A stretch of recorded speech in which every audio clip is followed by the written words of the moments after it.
This is the IM6 Performance presented by MG. And that last bit's pretty important because while it's being sold and marketed by the mainstream Chinese player, it really is unlike any other MG going around. Think of it as like Lexus to Toyota or Audi to Volkswagen. It's the Chinese brand's first real premium play, and with it, it's going to be taking direct aim at the incoming Tesla Model Y performance. Now, it's spacious, it's pretty sumptuous, and it is ridiculously fast, and it has some high-end features that I've only ever really seen on pretty expensive German metal. So can MG run with the premium big dogs with its IM brand? And should the incoming Tesla Model Y be worried? Let's go find out. Premium play means more premium prices, and my IM6 Performance will set you back $80,990 on the road, which might have just sent your eyebrows skyward, but keep in mind it's faster than some Ferraris and is swimming with high-end tech, so the bang for the buck factor is actually still pretty good. There are other cheaper ones too. There's a single motor premium, which is $69.90 drive away, albeit with less power and slower charging. Then there's the Platinum with a bigger battery and faster charging, which is $69,990. Mine though gets everything IM has to give, including an 800-volt architecture, which means super fast charging, as well as twin motors, brutal acceleration, a decent driving range, and adaptive air suspension. Elsewhere, you get all LED lighting outside, a big and insulated glass roof, and 20-inch alloy wheels. Inside, it's thick and soft faux leather seats, a banging 20-speaker sound system, wireless charging to pair with wireless Apple CarPlay and Android Auto, and even active noise cancellation. And there's a seat-aware digital assistant, which is about the best and fastest I've ever used.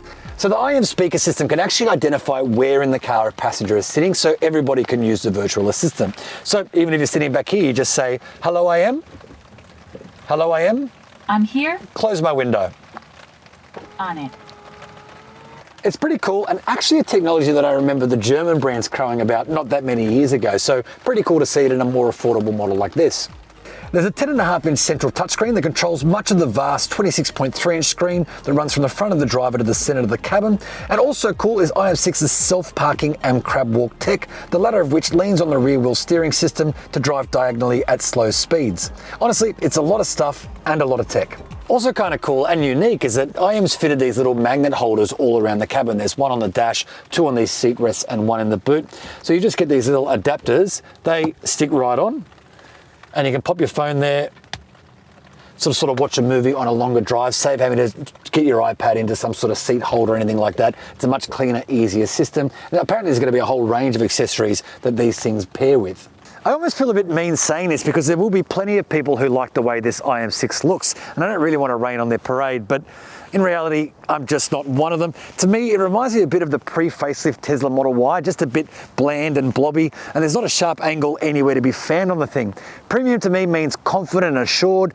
Picture just about any Audi, for example, whereas this one just looks a bit soft and a touch boring. And as my video guru pointed out, at the wrong angle, it looks like it's already had an accident in places. There's some really strange design quirks. Now, that being said, I do like the big alloys, I do like the glass roof, and I do like the interior. So let's head there, shall we? Okay, so first things first, there's no actual leather in here, but these seats look and feel pretty nice, and they are super, super comfortable.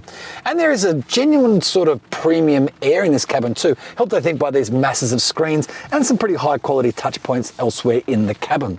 Now these doors, they unlatch electronically, which kind of matches the pop-out door handles outside. And this screen here acts a bit like your mobile phone. You can sort of alter the widgets, customize it to your liking, and it stays on even when you have Apple CarPlay synced at the top, so you can always access the car's main functions. That's the idea anyway, but to be honest, I've found it a little bit fidgety, and it reminds me a bit of that old Lexus trackpad or whatever they call that hateful system they used to use, although happily, it's not quite that annoying, and I'm sure you'd get used to it pretty quickly.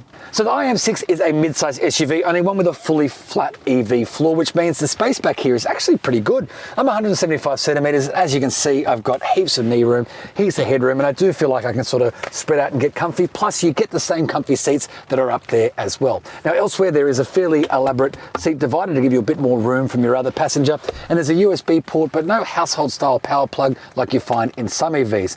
Now, you do get air vents, but no temperature controls, but MG tells me that the windows are laminated and the roof is double glazed, and they promise that both are Australian summer-proof, but I guess we'll find out in a couple of months. There's no shortage of cargo room either. There's a little 32-litre frunk up front, and at the back there's 646 litres of space with these rear seats in place. They're 60-40 split, and if you do drop them, luggage space grows to 1,621 litres. The towing capacity is a braked 1,500 kilograms, but I don't expect to see too many of these things towing a camper trailer around. Now this is the real party trick of the IM6 performance, because lurking under there somewhere is a nuclear power plant's worth of grunt. It's a twin motor setup, so motor at the front and motor at the back, producing a total 578 kilowatts and 802 newton meters, and that is a lot. Enough in fact to knock off the Sprint to 100 kilometers an hour in just 3.4 seconds. And for the record, I just dropped back a Ferrari Roma Spider last week, which hit 100 kilometers an hour in 3.4 seconds. So yes, we are talking proper supercar speed here. Now also on board is a 100 kilowatt NCM battery, which means a WLTP driving range of 505 kilometers. And when it comes time to charge, the 800 volt architecture allows for 398 kilowatt DC fast charging, which is actually faster than any of the chargers in Australia can currently provide, but I guess you're future proofing a little bit, which means going from 30 to 80% charged in just over 15 minutes. Okay, so out of that horrible rain and behind the wheel of this IM6, and first things first, I actually quite like the way this car drives. Even if I think the word performance might be a little bit misleading, it doesn't feel like an out-and-out performance car, even with all that power. It feels a little bit too digital for that, but it certainly feels very competent and very comfortable on the road, and you feel connected to the car, which is not always the case in some Chinese models. Some of them you get out feeling a little bit seasick from the way you've been wobbling around. That's not the case here. But I cannot tell you what the car is dinging at me for right now. Oh, speed limit warning. It thinks it's a school zone, even though it's not a school zone. So, don't know what that ding was. So it's certainly a fairly distracting kind of drive experience at sometimes. Hopefully there is a shortcut to turn all of those safety systems off. I think that's something you'll be doing more often than not.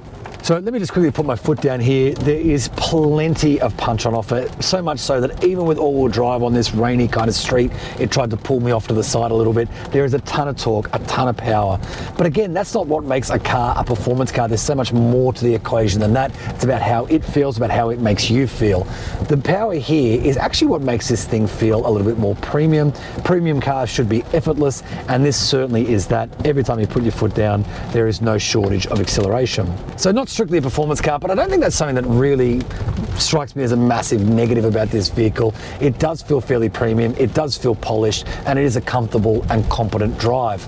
But there is at least one quirk that I do want to point out, and that is that every piece of technology MG or IM could possibly think of has been thrown at this car. It feels a little bit like you're driving a supercomputer.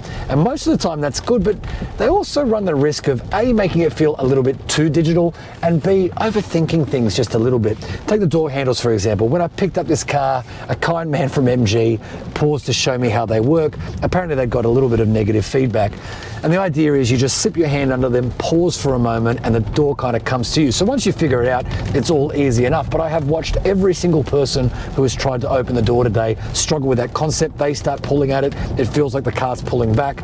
And if you have to explain how a door handle works, it's possible that you've overthought the formula ever so slightly. So elsewhere, the ride on this air suspension is largely pretty good, although it can clang over bigger imperfections, like it's bouncing off a stop or something, but most of the time it soaks up everything fairly easily, and it is super quiet in the cabin. I know MG's made huge strides towards trying to make this cabin as quiet and peaceful as possible, and I gotta say they've largely succeeded. Everything's either laminated or double glazed, there's active noise cancellation, and it is really whisper quiet in here.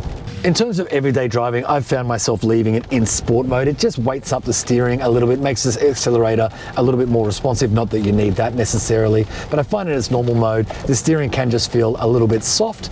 In the sport mode, it just feels a tiny bit more direct, like a tiny bit more like you're in control of the car. It's my preference. So again, forget the performance part of the equation. That's not really what you're shopping for here. This is a super comfortable, super quiet and effortless and really pretty premium feeling experience. It's a really solid first outing from IM and MG.